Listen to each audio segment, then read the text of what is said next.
¿Cómo les va? Arrancamos un nuevo programa de La Voz de Todos ya en este mes de febrero, ya estamos casi promediando el mes y bueno, la información en la Argentina y en el mundo es permanente.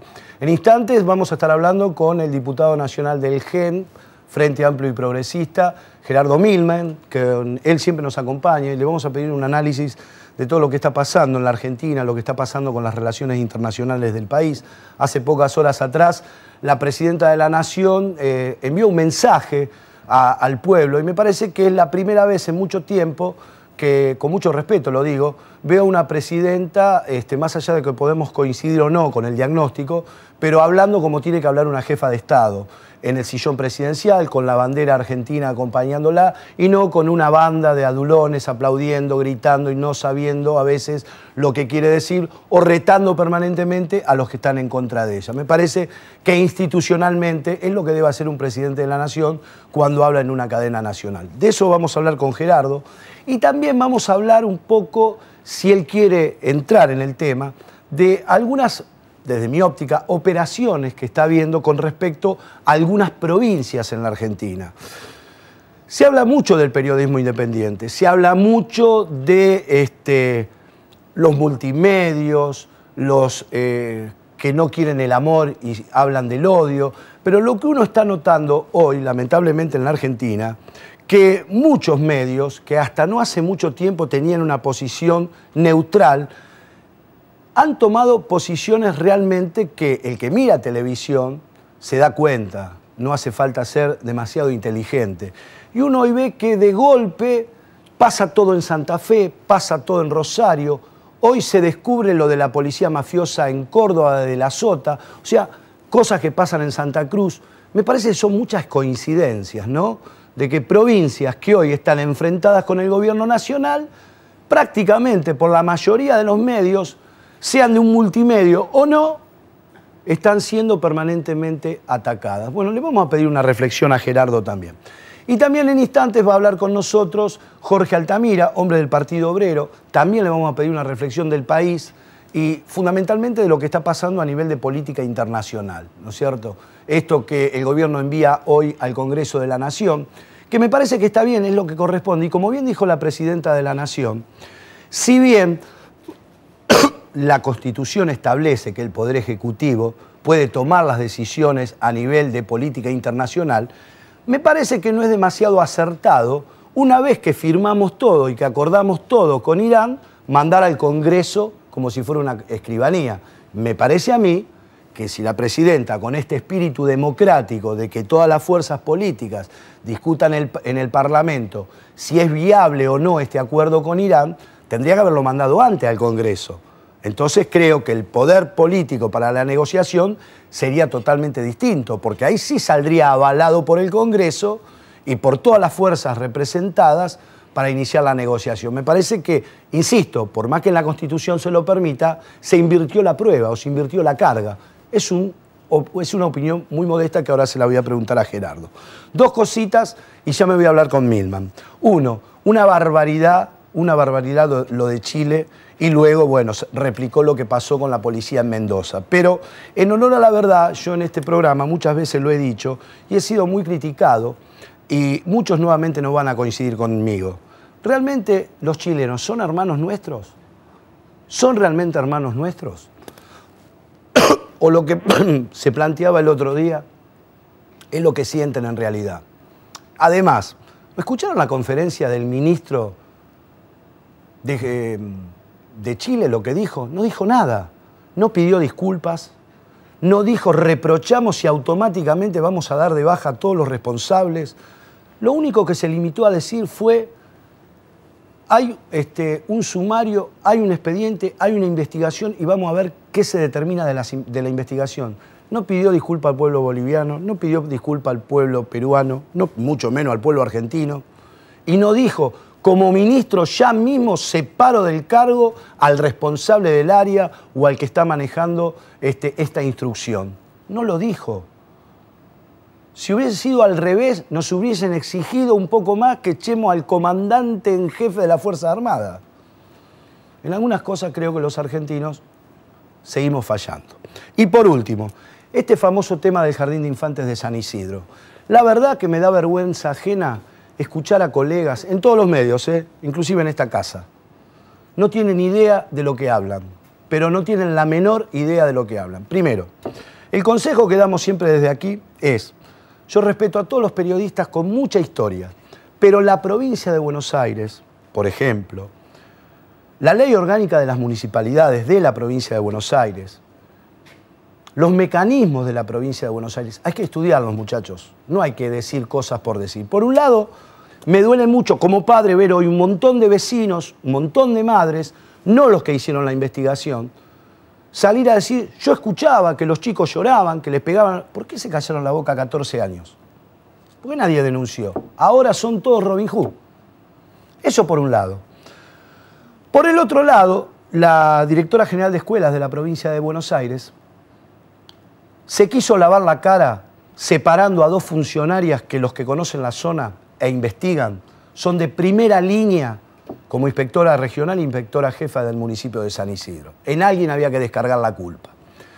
Y por otro lado también en las últimas horas, más allá de lo que explicó el intendente de San Isidro, Gustavo Pose, se salió a decir por qué la municipalidad exceptuó del pago de la tasa municipal a este jardín. Se los cuento rápidamente. En el año 1999, la DIPREGED, que es la encargada del control de los colegios privados en la provincia de Buenos Aires, dio de baja a este materno infantil. Lo que no hizo la Dirección General de Escuelas de la provincia de Buenos Aires fue notificar al municipio de San Isidro que ese colegio había sido dado de baja por la provincia, que es la que tiene la autoridad de aplicación y el poder de policía. ¿Qué pasa? Cuando viene la crisis del 2001-2002, ustedes saben que San Isidro, en particular, tiene un fuerte compromiso y una ascendencia muy fuerte con la Iglesia Católica. Los que primero solicitan al municipio son los hombres de la Iglesia Católica que se exima del pago de la tasa de ABL a los colegios. El intendente Pose, con buen criterio, pide al área correspondiente el digesto municipal con todos los colegios habilitados por la provincia de Buenos Aires en jurisdicción de San Isidro para dictar el decreto tan famoso, el 874.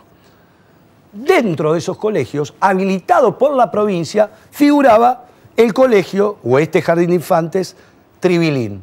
Obviamente, entró dentro del expediente y entró dentro del decreto de San Isidro, porque no estaba notificado al municipio. Y fíjense qué casualidad, esta gente se ve que tenía la cola sucia, nunca se acogió a lo que dictó la municipalidad para exceptuarse de la tasa municipal. Por eso digo que para hablar de algunos temas hay que saber de qué se habla. Me voy a hablar con Gerardo Milman. ¿Qué haces, Gerardo? ¿Cómo te va? ¿Qué tal, Daniel? ¿Cómo estás? Muy ¿Bien? Todo bien. Bueno, a ver. ¿Notás lo que noto yo? Que hoy parece que hay provincias que tienen todo mal. No solamente pasa en Rosario y pasa en Santa Fe. Está pasando en Córdoba también. Yo lo pongo en dos planos. Primero, la situación de las provincias es compleja porque tenemos un gobierno nacional unitario que acapara, se sienta sobre la caja, maneja una torta de recursos y disciplina a gobernadores e intendentes. De manera tal que la Constitución del 94, que es la que traba una posibilidad de una reforma de la coparticipación federal, no impide que podamos hacer una masa coparticipable más grande. Hoy se cobran muchísimos impuestos nuevos que antes no existían y que no están siendo coparticipados. Y hoy estamos muy por debajo, 7, 8 puntos inclusive de lo que la actual ley dice. La ley dice que el 34% de los impuestos federales tiene que ir a parar a las provincias y hoy estamos cerca del 27 y el 28% que se distribuye. Son números, cuentas, difícil de entender para el común de la ciudadanía, pero los gobernadores lo sienten y sienten la presión del gobierno nacional.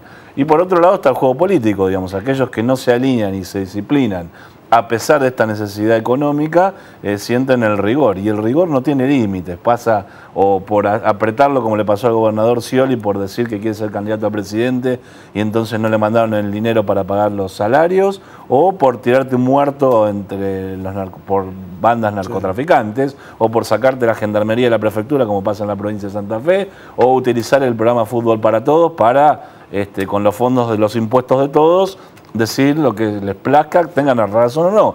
digo, sobre algún gobernador o algún jefe de gobierno de la ciudad. De manera tal que el gobierno utiliza absolutamente todos los cañones que tiene disponible con los impuestos que pagamos todos para hacer política. Me parece que lo que confunde el gobierno es que con los impuestos hace política partidaria en vez de hacer política de Estado, que es lo que necesitamos todos los ciudadanos. Te planteaba yo recién en la editorial el tema de la Presidenta de la Nación. ¿Coincidís conmigo que ella, más allá de que tiene las atribuciones constitucionales, tendría que primero haber consultado al Congreso para ir con otra fuerza a negociar con Irán? Porque ahora es como que le mandan todo cocinado. A ver, el número lo tiene el oficialismo. No hay dudas que lo que manda el gobierno va a salir así. Ustedes no van a poder poner ni una coma.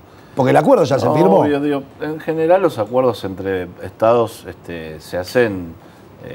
no se hacen a la luz pública porque son acuerdos trabajosos que requieren de mucha experiencia diplomática, de idas y venidas, y cuando llega a la visión pública es porque hay un acuerdo avanzado entre las dos partes, de manera tal que a mí no me preocupa tanto eso, me preocupa el contenido del acuerdo. Me parece que la Argentina pierde soberanía. Yo escuché a la presidenta que inclusive ayer en la cadena oficial nos volvieron a pasar la película, donde fue a Naciones Unidas a ofrecerle a Irán un país neutral. Y la verdad es que Irán no es un país neutral y los interrogatorios se van a hacer en Irán. Yo pongo en duda, digamos, que el gobierno iraní entregue su ministro de Defensa, por ejemplo. Y un candidato a presidente. Y para Irán el Ministerio de Defensa es mucho más que Purichén en la Argentina, que se le hunden los barcos, que se le queman los barcos, que se le quedan en gana, digamos. Acá el Ministerio de Defensa no se sabe para qué está, en definitiva. Pero en Irán el Ministerio de Defensa es un ministerio muy importante porque es una zona de conflicto permanente. Entonces, la verdad, suponer que lo van a entregar por un interrogatorio, que vaya un juez y un fiscal argentino, es demasiado inocente. Y además lo que creo que el gobierno argentino busca incrementar ante la necesidad de tener dólares, que es un problema que tiene el gobierno argentino, incrementar la balanza comercial con Irán. Podemos opinar si está bien o está mal, pero me parece que ese es el objetivo. Del 2010 a esta parte de intercambiar 50 millones de dólares favorables a la balanza comercial argentina. Hoy estamos en 1050 y hay declaraciones del propio primer ministro iraní que dice: saquemos este problema de encima para poder abordar un trabajo mancomunado en términos de, por ejemplo, energía, petróleo, algunas variables que Irán es un actor importante en el concierto internacional. De manera que nosotros no vamos a votar a favor en el Congreso, independientemente de que, como decís vos, hay una mayoría del cuerpo dispuesta a votarlo y convalidarlo. Lo que va a ocurrir es que esto va a tener el carácter de un tratado internacional y desde la reforma del 94 los tratados internacionales tienen rango constitucional, con lo cual va a ser mucho más que una ley el memorándum que está enviando la señora presidenta del Congreso. Me parece que ese es el objetivo de mandarlo al Congreso, de ponerlo por encima de cualquier normativa, porque la verdad es que si uno analiza cómo funciona la justicia, cómo debería ser un juicio respecto a los responsables o a los teóricos responsables del atentado de la AMIA, no habría posibilidades de que este mecanismo fuera llevado adelante. Te hago las dos últimas. La primera pregunta que te voy a hacer, después la voy a analizar con un hombre que viene del Partido Obrero, como es Altamira, pero me gusta tener tu reflexión, por supuesto. Hoy se habla de estos 60 días de congelamiento. Ya aparecieron en algunos mercados que si vas a comprar más de 2 kilos de azúcar no te venden, por ejemplo, más de 2 litros de aceite no te venden, y también 2 días antes que saliera esta medida, no sé cómo, pero parece que los señores, antes de acordar o de que le impongan, ya habían remarcado, o sea que es un chiste. ¿Le tenés miedo al día 61? No, no es un problema de miedo. Primero que con este calor, la verdad, congelar los precios parece medio ridículo, ¿no? Pero más allá del chiste, lo que digo es que el congelamiento de precios es una herramienta, digamos, que puede ser utilizada o no.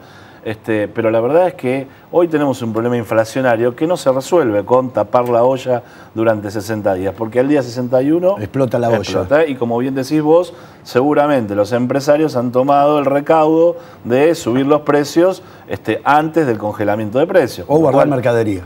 Por ejemplo, hay una medida que además que tiene doble efecto, una de prohibir que que las cadenas publiciten en los medios gráficos los precios o las ofertas que como venían haciendo habitualmente. Tiene dos objetos. Uno, de financiar a determinados medios de comunicación con los que ya sabemos que el gobierno se pelea y cree que ahí hay un enemigo sobre el cual trabajar.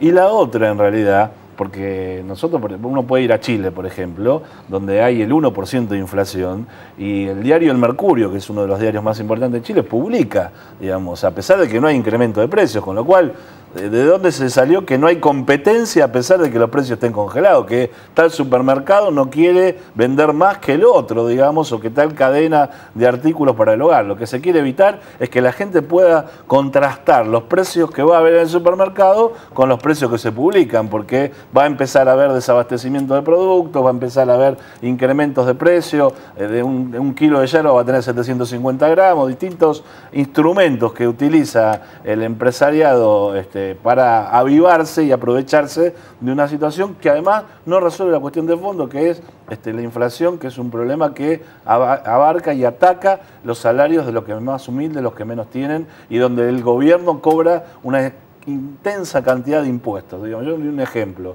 Hoy estamos cerca de que comiencen las clases, si los docentes acuerdan en las paritarias que están complejas, y uno ve, por ejemplo, la ayuda escolar. La ayuda escolar no se ha movido desde el año 98, son 170 pesos.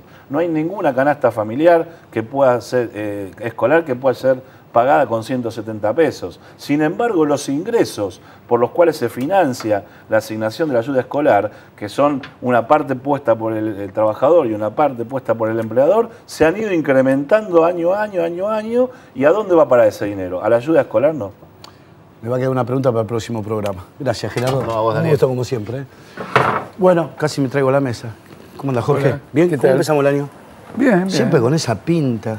Sos el tipo, ya te lo dije una vez, sos el galán de la izquierda argentina. Bueno. Y me acuerdo que aquella vez me dijiste, ¿qué dirá tu señora? Bueno, cuando venga mi señora le preguntás. Pero bueno, Malvinas, Irán, analízamelo. Bueno, en la cuestión de Malvinas, lo menos que podemos decir es que es una política contradictoria del gobierno, porque en la Argentina operan intereses económicos que al mismo tiempo sostienen económicamente a Malvinas. No me refiero solo a la pesca, también al petróleo. Hay trabajos de exploración en los cuales está comprometida British Petroleum, y British Petroleum con Pan America a lo mejor obtiene Vaca Muerta, esa explotación de gas no convencional. Entonces pasa lo siguiente, si Timerman dice, la posición de Cameron me huele a petróleo, bueno, cortarle el petróleo. Es decir, que los intereses ingleses en Argentina se vean afectados como consecuencia, digamos, de esa situación. Al mismo tiempo, Argentina tiene una solidaridad latinoamericana aparentemente muy fuerte, pero que es un verso. Porque es indudable que los países latinoamericanos siempre se pronuncian a favor de la Argentina. Porque uno ve que las Naciones Unidas obliga a Gran Bretaña a hablar, obliga a negociar, pero ¿cuál es el papel de las Naciones Unidas? Ese es un saludo a la bandera. Claro, nunca lo han logrado. Pero la famosa solidaridad latinoamericana. El capital inglés opera en Brasil y en todos los lugares, y Dilma Rousseff no va a sacrificar los negocios que hace Brasil con el capitalismo inglés por esto. Entonces, la unidad latinoamericana tiene que tener más sustancia. Hagamos una acción internacional efectiva para recuperar Malvinas. Es decir, estamos en el verbo, en el palabrerío. No es serio nada de esto que se está llevando adelante. La política esta siéntense a negociar, no es una política correcta, porque sentarse a negociar significa qué me das y qué te doy. Y desde antes de la guerra de Malvinas, los ingleses y los norteamericanos han dicho que ellos lo que quieren es la posibilidad de explotar la riqueza de la zona, y que a cambio de eso negociarían con el tiempo una soberanía argentina. Ahora, yo pregunto a la República Argentina, para su desarrollo autónomo, ¿qué quiere? ¿Una soberanía sobre Malvinas vacía de contenido? Donde el gobernador de Malvinas, bueno, sería la gobernadora de Tierra del Fuego. Exacto. Porque Malvinas, por entraría la Constitución Nacional, está ahí. Donde la gobernadora de Tierra del Fuego sería también la gobernadora de Malvinas, pero digamos las riquezas y la importancia geoestratégica de Malvinas sigue en manos del capital extranjero. Entonces, creo que esto no lleva absolutamente a ningún lado. Alicia Castro dio a entender que esto que yo señalo es la política de Argentina. Sentémonos a ver qué canje hacemos de riquezas versus soberanía formal, no es la posición de la izquierda, no es la posición del Partido Obrero. Nosotros defendemos la independencia nacional en términos incondicionales. La soberanía de nuestro país no puede estar condicionada a arreglos que la desvirtúan desde el punto de vista práctico. Según Terraño, que vos podés coincidir o no, creo que es uno de los hombres que más conoce sobre el tema de Malvinas, dijo que lo mejor que le puede pasar a Argentina no es lo que dice Timerman, es que, al contrario, que hagan el plebiscito y que se reconozcan como británicos. Dice, es lo mejor que nos puede pasar a los argentinos, que terminen reconociendo que son británicos. De acuerdo, pero es dialéctica, es decir, claro, es hablar. Ellos son británicos, entonces va Terraño y le dicen, che, nos sentamos dos porque son todos británicos y nosotros somos todos argentinos. Y los otros dicen, no, tienen que estar los malvinenses. Es palabrerío, quiero decir, esto no es política internacional. Política internacional hay que llevarla realmente. Porque en definitiva, ¿lo nuestro qué es? ¿Un reclamo puramente territorial? Es decir, ¿qué pasa? Hay una cantidad de kilómetros cuadrados que nosotros, fanáticos como somos de todo, queremos que sea nuestro. ¿Este es el punto? No, este no es el punto. Hay otra cosa de fondo. El dominio colonial sobre Malvinas afecta nuestro desarrollo. Hay un tema estratégico importante. Afecta nuestro desarrollo nacional autónomo. Claro. Por eso nos metemos, por lo menos desde la izquierda, por eso nos interesa, porque afecta el desarrollo autónomo. Imagínate una izquierda que ande preocupada por poseer territorio. Hace a la geopolítica, no hay dudas. Y hace a la influencia que en general los grandes intereses internacionales tienen en la Argentina y de la cual se llevan la torta más grande del país, se la lleva el capital extranjero a través de la deuda externa, el dominio de la industria, el dominio de los bancos, etc. ¿El tema Irán? El tema Irán es el siguiente. Vamos para ser rápidos y sencillos. Sí, porque después me da un minuto y medio, quiero que me cuentes cómo ves el día 61. Yo quiero decirte lo siguiente. Las bombas Salami en la Embajada de Israel la puso alguien de acá. Y el Estado argentino, desde la época de Menem, lo está encubriendo. Inclusive la propia DAIA, en la época de Rubén Beraja, sí, estaba aliada con Menem y colaboró en ese encubrimiento. Entonces me están hablando de Irán cuando yo quisiera saber... Primero encontrar los de acá. Pero por supuesto. Todavía no encontramos los de acá. Pero es que este es el primer problema nuestro. Y además, si encontramos los de acá, y por eso desde el Partido Obrero pedimos que se abran los archivos de la CIDE, les hacemos decir quién te apoyó de afuera. ¿Me explico? Bien. Ahora la toma de Irán. Cuando Néstor Kirchner la toma de Irán es porque pega un viraje hacia los intereses del sionismo y de Estados Unidos. Porque cualquiera que haya leído los expedientes, y acá hay dos personalidades de la comunidad judía que acaban de escribir cosas, y digo de la comunidad judía para mostrar que pertenecen a la comunidad cuyas instituciones fueron afectadas por el atentado. Daniel Muchnik, un conocido periodista, Gabriel Levinas, hablando del expediente, dicen que no tiene nada. Que un desertor iraní, Gabriel Levinas lo califica incluso como un confesor serial, es decir, que vos querés que te diga qué pasó en Haití, él te confiesa lo que pasó en Haití. Entonces nosotros están cómodos, sabiendo que con esta Comisión de la Verdad no va a surgir absolutamente nada. No lo quieren hacer en un tercer territorio ni mandarlo acá, porque dicen, no, viene la CIA, esto y lo otro, y nos encalan igual, aunque no tenga ningún tipo de responsabilidad. Entonces, esta es una forma de seguir encubriendo cuál es la conexión local. En esto reside lo fundamental de nuestra oposición. Si efectivamente este fuera un mecanismo para superar un impas, porque Irán dice una cosa y Argentina dice otra, y alguien encuentre una vía para superar eso, aplaudo. ¿Cómo no voy a ser constructivo con alguien que encuentre una vía para superar un impas? Pero cuando veo que está el encubrimiento de toda la conexión local, siempre hubo una trafic, alguien la metió. Después otra cosa más. Hoy veo que los diarios hablan de la Embajada de Israel. Hasta ahora los únicos que hablamos de la Embajada de Israel éramos nosotros. ¿Por qué hablamos de la Embajada de Israel? Porque acá hubo dos atentados. ¿Qué pasa con el otro? Claro. Lo están encubriendo. A Irán no la involucran en el otro. Entonces, ¿quién es el del otro? ¿Cuál es la conexión local del otro atentado? ¿Por qué el Estado de Israel frente a su propia embajada no abre la boca? La Corte Suprema lo tiene archivado. Hoy leo en un diario que se han dado cuenta que además está el problema del atentado en la Embajada de Israel. Bueno, para decirlo simplemente, nosotros del Partido Obrero queremos que se abran los archivos de la CIA, del Mossad, de la CIDE Argentina, del organismo de seguridad, que no sé bien cuál es el nombre, de Irán, y que determinemos la conexión local. Tenemos que tener presos o sometidos a juicio a aquellos que aquí se unieron para conspirar en un atentado contra una institución que trabaja en la República Argentina. Jorge, me queda un minuto 30. ¿Qué pasa el día 61 de este congelamiento o de este apriete? Y que los precios van a manifestarse con mayor claridad, como siempre en todos los días 61. Para decirlo de una manera, ¿este es el primer congelamiento, acuerdo de precio, lo que fuere que alcanza Moreno? No, ya hizo un montón. ¿Fueron un éxito o no? Fueron un fracaso. Este va a ser un fracaso también, porque de este modo no se congelan los precios. Cuando alguna vez tomamos la Revolución Francesa, que estableció lo que se llamaba el máximo, sí, que era el congelamiento de los precios, y fijó precios. Como eran revolucionarios, el que no cumplía eso te incautaban. Acá si alguien no lo cumple, ¿qué pasa? Nada. No pasa nada. Es un verso. ¿Cuál es la finalidad del verso? Extorsionar a las paritarias. Exacto. Ese es el punto. Y entonces yo exhorto a los trabajadores a que no se dejen robar con el impuesto al salario. Ojo que el impuesto al salario no es el único impuesto que paga el obrero. Obvio. ¿Y el IVA? ¿Ingreso bruto? ¿El impuesto a la primera vivienda?